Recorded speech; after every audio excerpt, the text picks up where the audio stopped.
Hi guys, I'm Alex from Island Dog Obedience, and today I'm going to be going over some safety tips in regards to the eCollar system, the Mini Pro Educator by eCollar Technologies.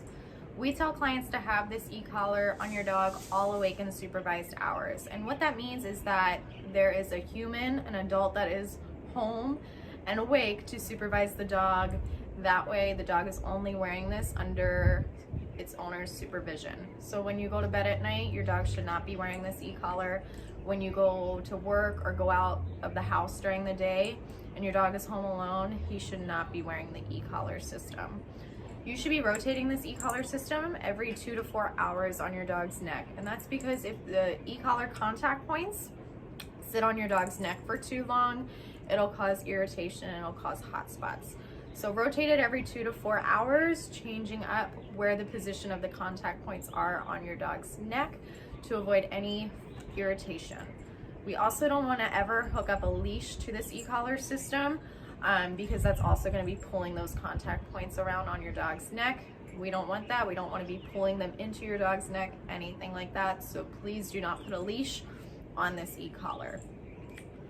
It needs to be nice and snug on your dog's neck. We say 2 fingers tight, opposite side of the box. That's also to prevent the e-collar contact points from rubbing around on your dog's neck. It's also to keep your numbers on the remote low and consistent. If the e-collar is moving around on your dog's neck, the sensitivity levels are changing, and it's also causing some friction and irritation. So I have Rango here with me. Rango, come. Rango, come. Come, come, come. So I'm going to show you guys. Let me bring him over here. Come. Sit.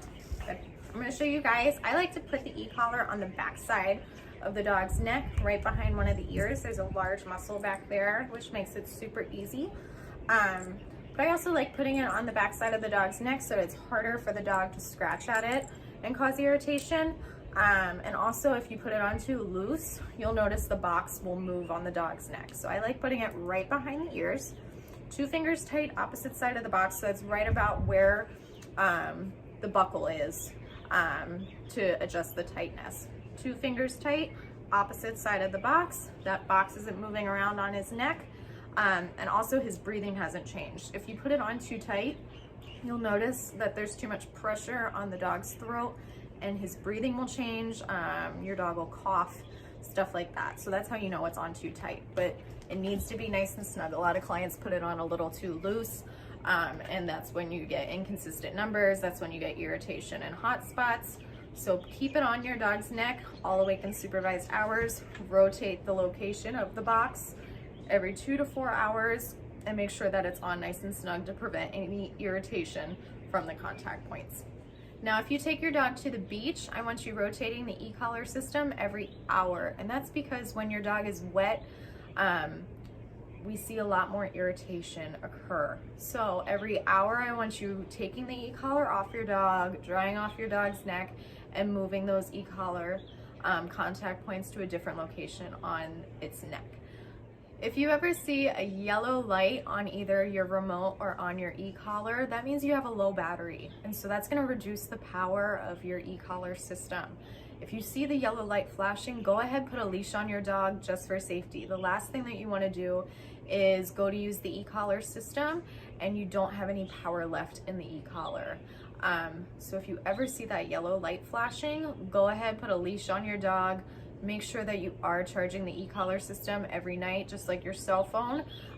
These e-collars tend to last about 2 days, depending on how often that you're using it.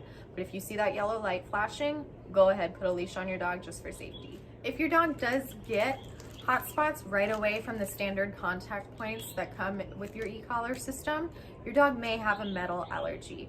And so if your dog has a metal allergy, we have a couple different contact points that we can switch out on the system. So here we have the titanium contact points.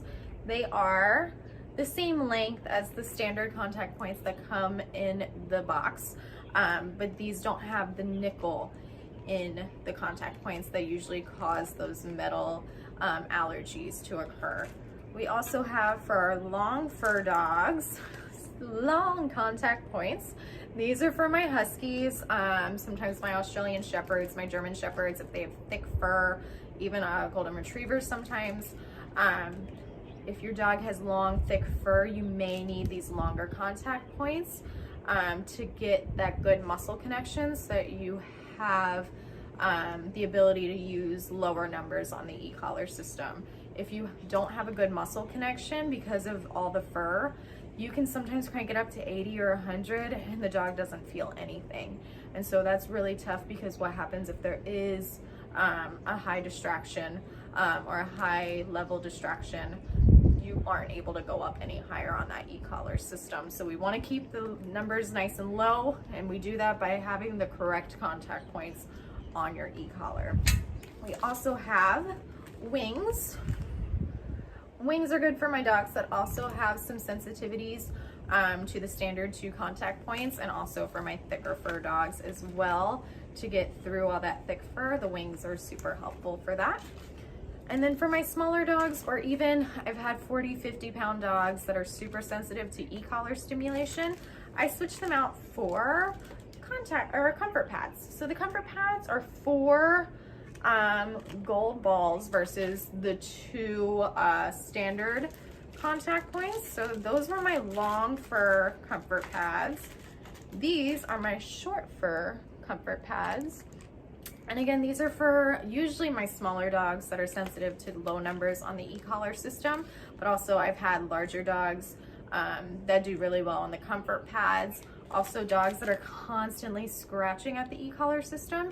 These comfort pads sit on the dog's neck a lot more comfortable than the standard 2, because you have 4 contact points versus 2 contact points that the eCollar comes with. So the comfort pads are really good for my smaller dogs, or dogs that are just sensitive to the 2 standard contact points. I hope this helps you guys. If you have any further questions on how to use the eCollar system, or troubleshooting some issues with the eCollar system, go ahead, reach out to us. We are more than happy to help.